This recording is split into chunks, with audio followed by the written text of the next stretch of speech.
Eu era um residente nos estudos da Nickelodeon em 2005. Por causa da minha graduação em animação, eu não era pago. Claro, a maioria dos residentes não são, mas tive algumas vantagens além do aprendizado. Para os adultos não é grande coisa, mas a maioria das crianças na época se matariam por isso, já que trabalhava com editores e animadores. Eu conseguia ver os novos episódios dias antes de serem lançados. Vou direto ao assunto. Sem maiores detalhes desnecessários, recentemente eles haviam criado o filme do Bob Esponja e todos os funcionários estavam sem criatividade. Então demorava mais para começar a nova temporada, mas o atraso durou mais ainda por causa de uma virada inesperada.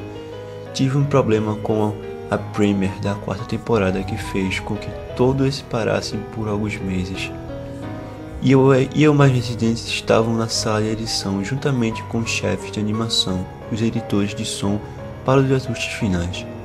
Nós recebemos uma cópia do que seria o episódio Medo de Hambúrguer de Siri e nos juntamos em frente à televisão para assistir. Os animadores geralmente colocavam títulos engraçados numa série de piadas interna entre nós, já que a animação ainda não estava finalizada. Títulos como o sexo não funciona ao invés de Nana Neném, Conchinha quando Bob Esponja e Patrick adotam um filhote de ostra. Nada particularmente engraçado. Então, quando lemos o título, o suicídio Lula Molusco, não pensamos em nada além de que seria uma piada mórbida. Um dos residentes até riu do título. A música tema tocava normalmente. A história começava com Lula Molusco praticando sua clarineta, tocando algumas notas ruins, como sempre. Ouvimos Bob Esponja rindo lá de fora e Lula Molusco gritando para o outro ficar calado, já que teria um concerto naquela noite e ele precisava praticar. Bob Esponja diz ok e vai visitar Sandy com o Patrick. As bolhas de mudança de cena aparecem e vemos o final do concerto do Lula Molusco. É quando as coisas começam a ficar estranhas. Enquanto toca, alguns frames começam a se repetir, mas o som não. Nesse ponto, o som já está sincronizado com a animação, então sim, isso não é comum. Mas quando ele para de tocar, o som termina naturalmente, como se o corte NT, quando ele parou de tocar, não tivesse acontecido. Há um leve murmúrio na plateia antes de começarem a vaiarem. Não a vaia normal de desenho, se ouve normalmente, podia-se ouvir malícia nela. Lula Molusco aparece em tela cheia e ele está visivelmente assustado. O corte vai para a plateia, com Bob Esponja ao centro e também está vaiando, coisa que nunca faria. E não é a única coisa estranha, o mais esquisito era que todos possuíam olhos hiper realísticos, super detalhados, com as pupilas vermelhas. Não eram imagens de olhos de pessoas reais, mas era algo mais real que isso. Alguns de nós nos encaramos, obviamente confusos, mas já que não éramos os roteiristas, não questionamos ainda como aquilo poderia afetar as crianças. A cena muda para Lula Molusco sentado na beira de sua cama, parecendo desesperado. A vista da janela do seu quarto mostra o céu noturno. Então não se passou muito tempo depois do concerto. O que mais incomodava era que não havia som, literalmente sem som. Era como se tivesse desligado o alto-falante da sala, embora estivesse funcionando perfeitamente. Lula Molusco só estava sentado lá, piscando em volta em silêncio por 30 segundos. Então se começou a soluçar baixinho. Ele colocou suas mãos, tentáculos sobre seus olhos e começou a chorar silenciosamente por um minuto ou mais. Tudo isso enquanto o som do fundo ia aumentando devagar, tornando-se nada mais do que um som bem difícil de distinguir. Parecia mais como uma brisa passando por uma floresta. A tela lentamente começou a se aproximar do seu rosto. Quando digo devagar, quero dizer que só se pode notar a aproximação se você olhar as cenas separadamente. Seus soluços aumentavam cada vez mais, cheios de dor e raiva. A tela treme um pouco, como se fosse torcida por alguns segundos e depois voltou ao normal. O som de ventos através das árvores fica cada vez mais severo, como se uma tempestade estivesse se aproximando. A parte mais estranha era o som e os soluços do Lula Molusco. Eram tão reais como se o som não tivesse vindo de alto-falantes. O som do estúdio já era de boa qualidade, então eles não possuíam equipamentos tão avançados a ponto de produzir um som daqueles. Além do som de ventos e de soluços, bem baixo podia-se ouvir um som parecido com de risadas via intervalos aleatórios e não durava mais que um segundo, então demorava para percebê-los. Assistimos ao episódio 2 vezes, então me perdoe se algumas coisas soam muito específicas, mas eu tive bastante tempo para analisá-las. Depois de 30 segundos disso, a tela embaçou e tremeu violentamente e algumas coisas apareceram rapidamente nela, como se um único quadro tivesse sido trocado. O animador principal pausou e voltou quadro a quadro. O que vimos era horrível. Era a foto de uma criança morta. Ele não tinha mais do que 6 anos, o rosto estava desfigurado e ensanguentado, o olho estava pendurado para fora de seu rosto, torcido. Ele estava nu, exceto pela roupa de baixo, seu estômago fora aberto violentamente e suas entranhas jaziam ao seu lado. Ele estava deitado em uma espécie de pavimento, provavelmente uma estrada. A parte mais assustadora era a sombra do fotógrafo. Não havia fita de isolamento, nem marcadores de evidência. E o ângulo era totalmente diferente daqueles para a foto policial. Parecia que o fotógrafo era a pessoa responsável pela morte da criança. Nós estávamos obviamente mortificados para continuarmos esperando que fosse apenas uma piada doentia. A tela voltou para o molusco, ainda soluçando, mais altos do que antes. E metade do seu corpo aparecia na tela agora.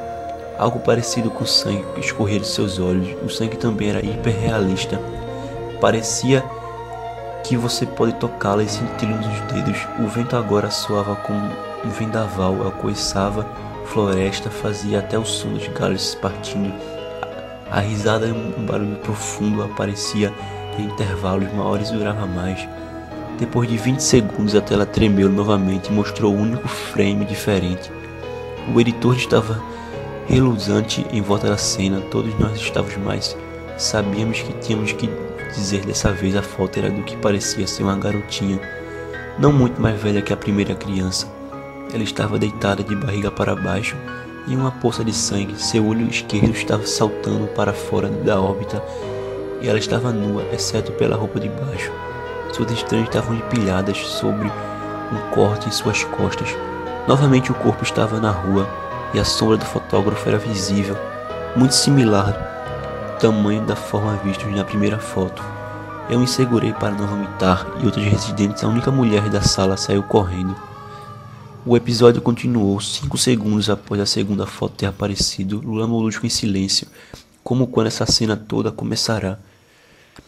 Ela abaixo, seus tentáculos e seus olhos estavam hiperrealistas como os dos outros no começo do episódio. Eles sangravam, estavam injetados e pulsavam. Ele apenas encarou a tela, como se assistisse ao espectador. Depois de 10 segundos ele começou a soluçar novamente. Dessa vez não cobriu seus olhos. O som era profundo e alto e agora estava misturado a gritos. O que era ainda mais amedrontador, lágrimas de sangue escorriam por sua face pesadamente. O som de vento voltara, assim como a voz que ria, e dessa vez a próxima foto que aparecerá durou por 5 quadros. O animador conseguiu parar a cena no quarto quadro. Dessa vez a foto era de um garoto da mesma idade da criança da foto anterior. Mas dessa vez a cena era diferente. As entranhas estavam sendo puxadas para fora de um corte do estômago por uma mão grande. O olho direito estava pendurado. Sangue jorrava dele. O animador continuou. Era difícil de acreditar, mas a foto seguinte era a mesma, mas havia algo diferente nela. Algo que não conseguíamos perceber exatamente. O animador voltou para o primeiro quadro. O acelerou. Eu vomitei no chão e os editores da animação e som ficaram mortificados com o que viram. Os 5 quadros, quando acelerados juntos, pareciam quadros de um vídeo. Podíamos ver a mão lentamente erguer as tripas da criança. Vimos os olhos dela focar-se em seus assassinos. Nós até vimos em 2 frames a criança piscar. O diretor de edição de som nos mandou parar. Ele tinha que ligar para o criador da série e mandá-lo ver aquilo. Mr. Willenberg chegou depois de 15 minutos. Ele estava confuso com o porquê de ter sido chamado ali. O editor continuou o episódio. Após aqueles quadros terem passado, toda a gritaria e o som para novamente. Lula Molusco estava apenas encarando o espectador. Seu rosto estava na tela toda. Ficou por 3 segundos, a cena afastou-se. Aquela voz profunda disse: faça. Podemos ver uma arma nas mãos de Lula Molusco. Imediatamente ele coloca a arma em sua boca e puxa o gatilho. Sangue e cérebro bem realistas espalhando-se na parte de trás da parede dele em sua cama. Ele voou para trás com a força do tiro. Os últimos 5 segundos do episódio mostrava seu corpo na cama. Um olho pendurava-se para fora do que restava de sua cabeça, encarando nada. Então o episódio acabou. Mr. Hillenburg obviamente ficou furioso com aquilo e ele imediatamente quis saber o que diabos estava acontecendo. Muitas pessoas já haviam deixado a sala àquela altura, então apenas alguns de nós assistimos ao episódio novamente. Ver o episódio mais apenas colaborou para fixar mais ainda tudo na minha mente e me causar pesadelos terríveis. Me arrependo de ter ficado. A única teoria em que conseguimos pensar foi que o arquivo foi editado por alguém ligado ao estúdio de desenhos OOCTO N/T. Não sei o que pode ser. Foi chamado para analisar o que aconteceu. A análise mostrou que o episódio estava editado sobre um novo material. Entretanto, o timestamp NT, sequência de números que mostram a data e ou a hora em que o certo evento aconteceu, mostrava que a edição havia acontecido apenas 24 segundos antes de começarmos a ver o episódio. Todo o equipamento foi examinado por softwares e hardwares estrangeiros, assim como as falhas, como se o timestamp pudesse ter sido corrompido, mas tudo parecia normal. Não sabemos o que aconteceu. Ninguém sabe. Uma investigação ocorreu para